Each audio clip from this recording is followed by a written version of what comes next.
하나님 말씀은 신약성경 로마서 12장 1절입니다. 헌금은 하나님의 소유권 표현이란 제목으로 하나님 말씀 전하겠습니다. 사람 사이에서도 물질을 통해서 마음을 표현하듯이 하나님께 드리는 헌금도 하나님을 향한 우리의 마음의 표현이 됩니다. 그래서 지금까지 저는 2주에 걸쳐서 여러분께 무엇을 말씀드렸냐 하면은 헌금은 하나님을 향한 감사의 표현이다.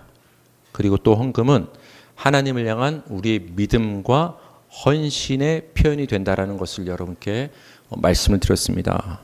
오늘은 본문을 보면 너희 몸을 하나님이 기뻐하시는 거룩한 산 제물로 드리라. 이는 영적 예배다. 오늘 본문의 이 구절은 우리가 굉장히 익숙한 구절이에요. 예전 번역 성경을 보면 산 제사로 드리라 이렇게 나왔지만 이제 새로 번역된 이 개역 개정에서는 산 제물로 정확히 표현을 하고 있습니다. 그러니까 우리 몸을 하나님의 제단에 제물로 올려놓으라고 바울 사도는 우리에게 권면을 하고 있습니다.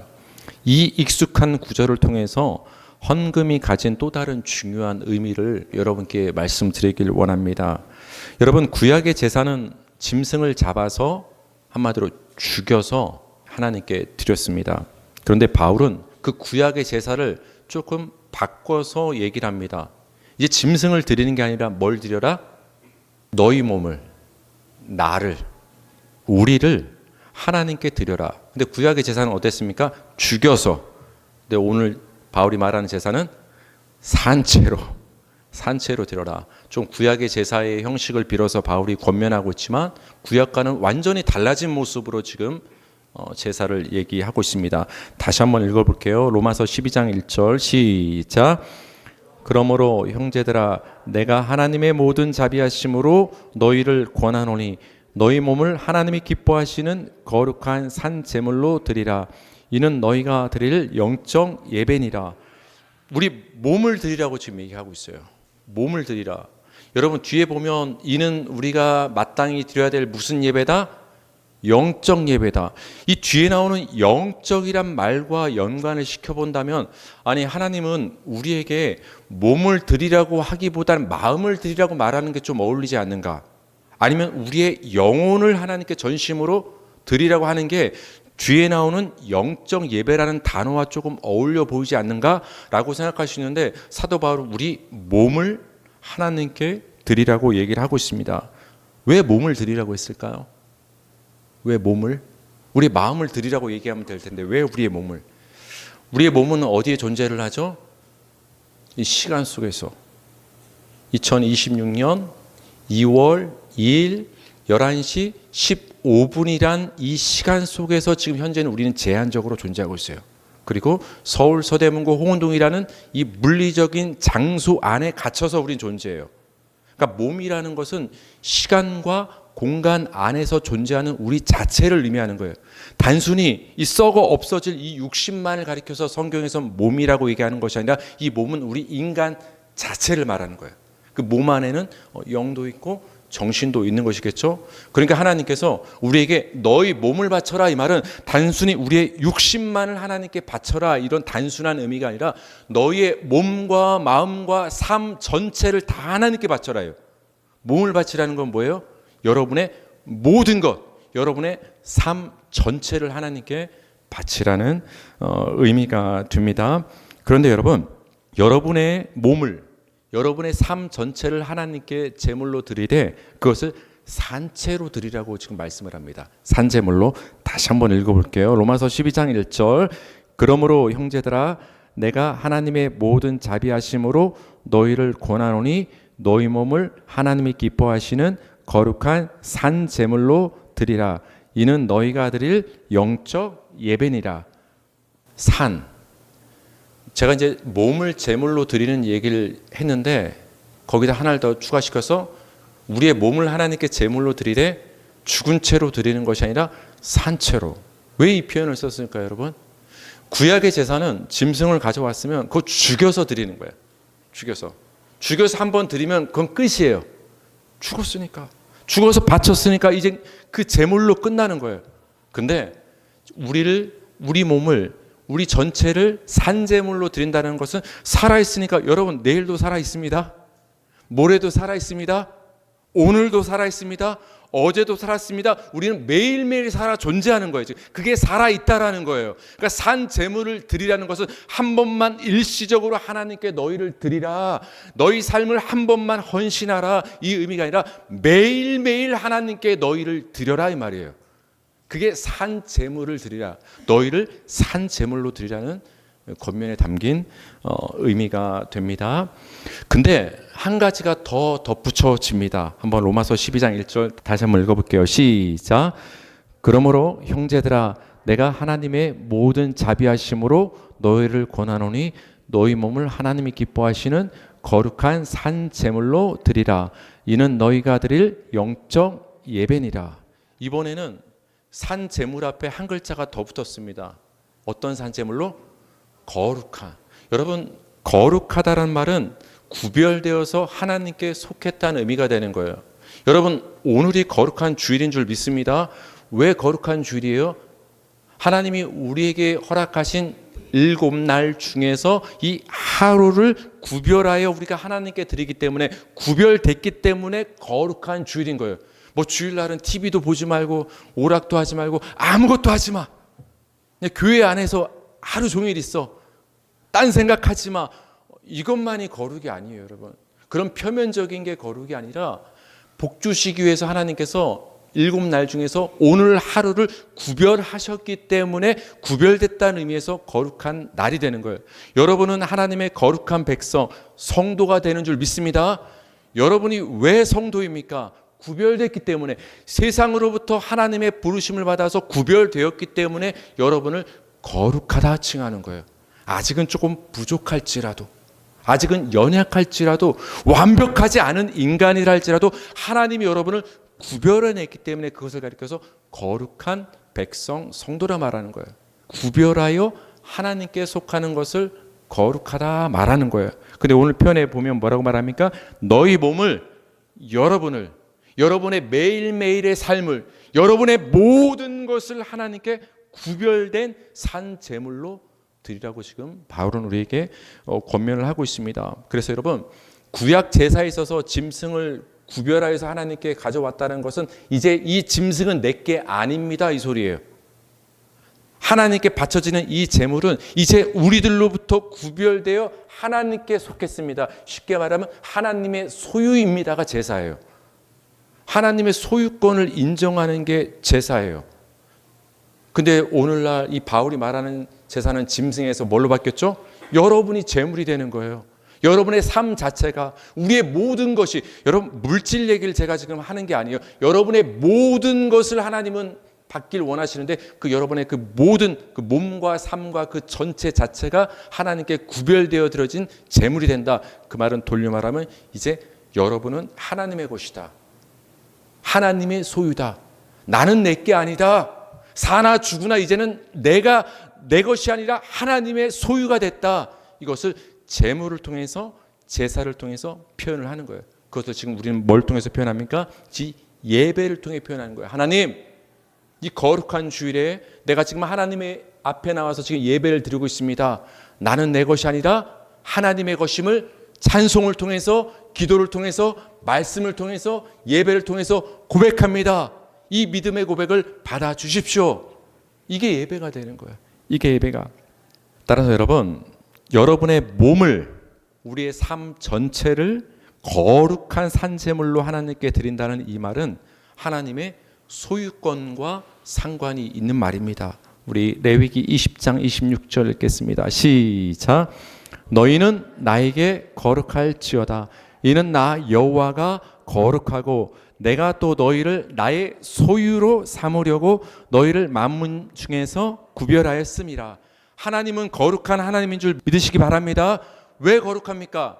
하나님은 모든 것과 구별되시는 분이세요. 존재 자체로.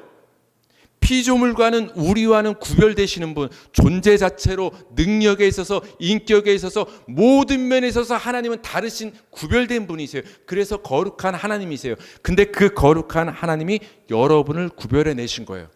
그래서 하나님이 거룩하니 너희도 거룩하다고 지금 말씀하시는 거예요. 여러분이 삶 속에서 몸부림쳐서 여러분이 노력해서 사람이 보기에 조금 도덕적으로 됐다고 그게 거룩이 아닙니다. 여러분 세상적으로 봤을 때 우리보다 더 율법적으로 도덕적으로 윤리적으로 깨끗이 사는 사람 얼마나 많습니까? 그럼 여러분 그 사람을 하나님이 거룩하다 인정해 주실까요?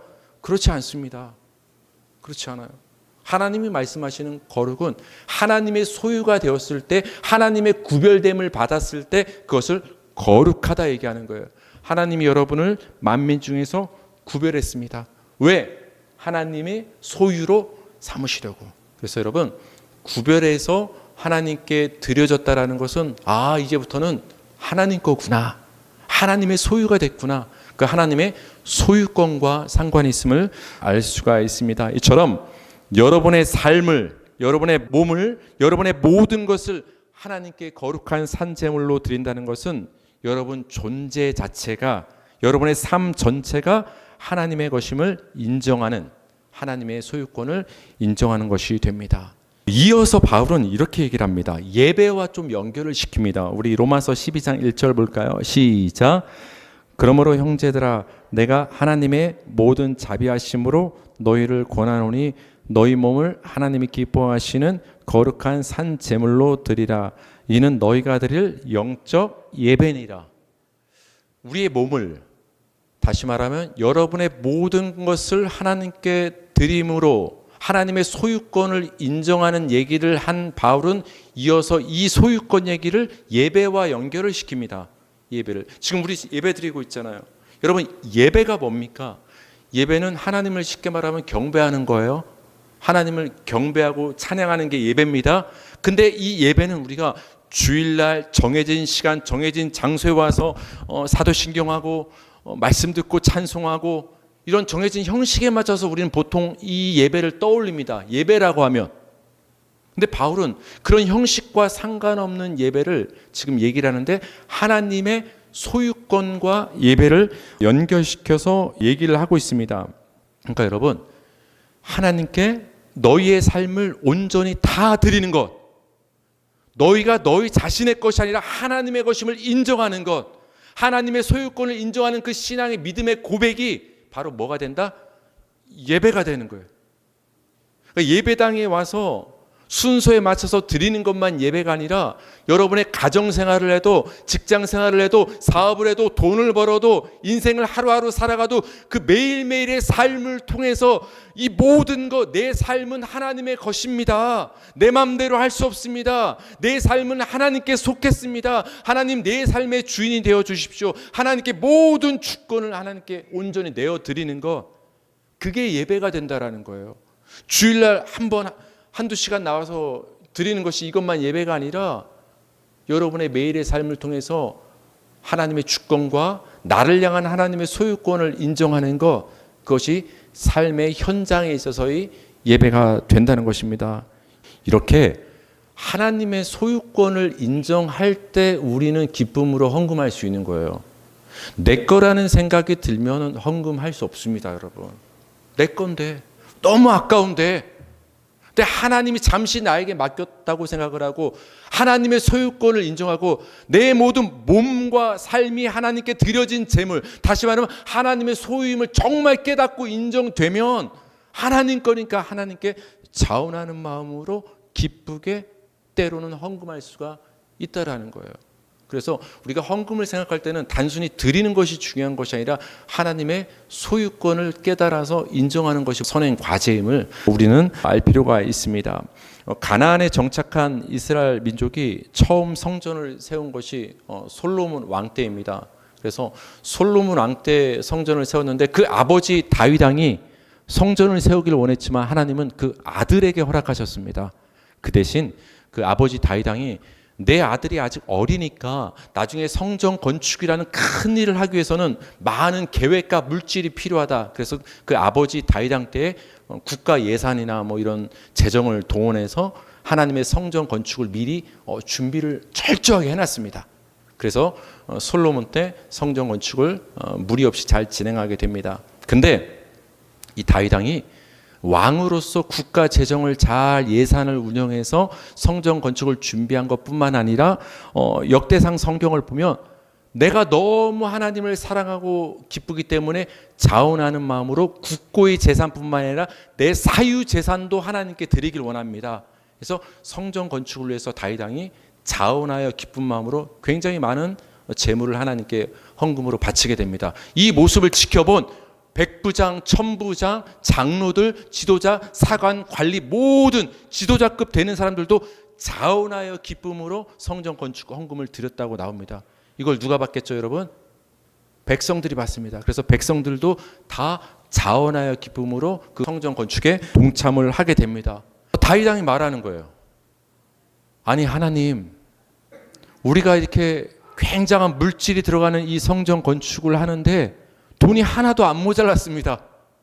성전 건축을 하기 위해서 물질을 투입하다 보면 사람들 간의 마음도 상하고 상처받는 일도 있고 어려움도 있을 텐데 이런 일 하나 없이 부족함 없이 하나님의 성전 건축이 잘 진행됐습니다. 이게 어찌된 일입니까? 어찌된 일이지 이 백성이 다 자원하는 심령으로 하나님께 기쁜 마음으로 성전 건축 헌금을 해서 이 일이 너무나 잘 풀렸습니다. 다윗 왕이 하나님께 고백을 합니다. 이 장면이 역대상에 나오는데 우리 역대상 29장 14절과 16절 읽어보겠습니다. 시작. 나와 내 백성이 무엇이기에 이처럼 즐거운 마음으로 드릴 힘이 있었나이까. 모든 것이 주께로 말미암아 싸우니 우리가 주의 손에서 받은 것으로 주께 드렸을 뿐이니이다. 16절. 우리 하나님 여호와여, 우리가 주의 거룩한 이름을 위하여 성전을 건축하려고 미리 저축한 이 모든 물건이 다 주의 손에서 왔사오니 다 주의 것이니이다. 다윗 왕이 이렇게 고백한 거예요. 하나님, 사람이 생각하면 이 놀라운 축복의 역사가 괜히 일어난 것이 아니라 나 다윗 왕뿐만 아니라 모든 백성한테는 한 마음이 있었군요. 같은 마음을 품고 있었군요. 그 마음은 뭐냐? 우리가 소유한 모든 물건들과 물질들, 하나님께 드린 봉헌한 이 헌금 모든 것들이 우리의 노력으로 비롯된 것이 아니라 하나님의 손으로부터 우리에게 은혜로 주어진 것이군요를 인정하는 그 믿음이 있었던 거예요. 누구의 소유권을 인정했다? 눈에 보이기에는 내 지갑 안에 있던 돈 맞지만 그것이 어디로부터 왔다? 하나님으로부터 왔다는, 하나님의 소유권을 인정하는 마음이 다윗 왕부터 시작해서 모든 백성에게 한 마음으로 있었던 거예요. 그러니까 다윗 왕이 강제하지 않았습니다. 백성들이요 다 거둡시다 얘기 안 했어요. 자원하는 마음으로, 기쁜 마음으로 하나님께 드릴 수 있었던 것입니다. 그것이 바로 헌금의 의미가 됩니다. 사도 바울은 우리 몸을 거룩한 산 제물로 하나님께 드리라는 이 권면을 통해서 하나님의 소유권을 말하고 있어요. 이 하나님의 소유권을 인정할 때 우리는 그 물질을 넘어서 우리의 모든 것을 하나님께 드릴 수 있게 되는 거예요.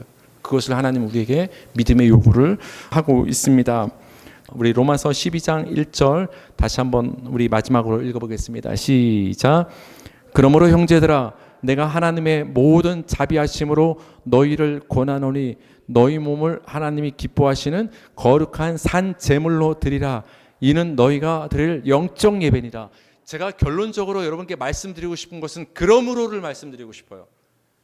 그러므로 이런 단어는 언제 쓰냐? 앞에서 뭔가를 쭉 얘기하고 설명을 쭉 하게, 이성에 좀 이해될 수 있게, 마땅하다는 생각이 들 때, 합당하다는 생각이 들게, 영적인 생각이 들게 쭉 말한 다음에 그러므로 이렇게 하라는 거예요. 그러니까 바울은 오늘 본문의 로마서 12장 1절을 너희 몸을, 너희 삶을 하나님께 다 드려라, 하나님의 소유권을 인정하라, 이게 진정한 하나님이 받으시는 예배다를 말하기 전에 앞에서 이런 얘기를 쭉 하고 난 다음에 그러니까 너희가 하나님의 소유권을 인정하는 건 당연한 일이야 이렇게 얘기하는 거예요. 그럼 도대체 앞에서 무슨 얘기를 했을까? 다 살펴볼 수 없습니다. 시간이 없기 때문에 저에게 주어진 시간은 이제 5분입니다. 무슨 얘기를 했을까요? 로마서 1장부터 11장까지 쭉 얘기를 한 다음에 이제 그러므로 이 얘기를 한 거예요. 제가 이제 그것을 간단히 정리를 했습니다. 이런 얘기를 했습니다. 앞에서 의인은 하나도 없다. 율법의 행위로 하나님 앞에서 의롭다 하심을 받을 육체는 아무도 없다. 모든 사람이 죄를 범하였음에 하나님의 영광에 이르지 못한다. 그런데 우리가 범죄한 것 때문에 죄 없는 예수 그리스도께서 십자가에 내줌이 되고 우리를 의롭게 하시기 위해서 예수 그리스도께서 다시 살아나셨다. 예수 그리스도 안에 있는 속량으로 말미암아 우리 모두가 하나님의 은혜로 값없이 의롭다 하심을 얻었다. 이제 예수 안에 있는 자, 예수를 믿는 우리에게는 결코 정죄함이 없다. 하나님이 우리 편이 되어주시면, 하나님이 우리를 위하시면 누가 우리를 대적하겠느냐? 아무도 우리를 건드리지 못한다. 그 어떤 것도 예수 그리스도 안에 있는 하나님의 사랑에서 우리를 끊을 수가 없다. 이 얘기를 로마서 1장부터 11장까지 바울이 쭉 얘기한 거예요. 우린 다 죄인이다. 죽어 마땅하다. 하나님의 심판을 받을 수밖에 없는 죄인이다. 근데 예수 그리스도께서 우리를 위해서 십자가에 죽어 주심으로 자격 없는 우리가 의롭다 하심을 얻고 생명과 구원을 얻게 되었다. 이제 하나님이 우리 편이 됐다. 우리를 향한 정죄는 사라졌다. 우리는 의인이 되었다. 하나님의 사랑이 우리를 영원히 붙들고 가신다. 두려워하지 마라. 이런 은혜를 받은 게 여러분이다. 그 하나님의 은혜를 계속 얘기한 다음에 12장에서 뭐라고 얘기했다고요? 그러므로 하나님이 너에게 아들 예수 그리스도까지 십자가에 내어주시는 은혜를 값없이 주셨다. 그래서 우리는 살았다. 그러니까 하나님께 여러분의 소유권을 맡겨드리고 인정하는 것이 생각하고 고민할 일이다? 아니면 당연한 일이다? 당연한 일이다. 마땅한 일이다. 성도라면 당연한 일이다. 성도님들, 헌금은 단순히 물질을 드리는 것이 아닙니다. 절대로 헌금을 강요해서는 안 됩니다. 강요해서도 안 되고 억지로 내서도 안 됩니다. 자원하여 형편에 맞게 기쁨으로 하나님께 헌금하시기 바랍니다. 어떤 마음을 가지고서 나는 하나님께 한량없는 은혜를 받았구나. 한량없는 은혜를 받은 자로서 이제 나의 삶과 나의 모든 것이, 나의 소유권이 하나님에게 있구나. 그 하나님의 소유권을 인정하는 그 믿음의 마음을 내 작은 물질을 제물로, 나를 제물로 하나님께 드림으로 하나님의 소유권을 인정하는 것, 그것이 헌금에 담긴 진정한 의미가 되는 것입니다.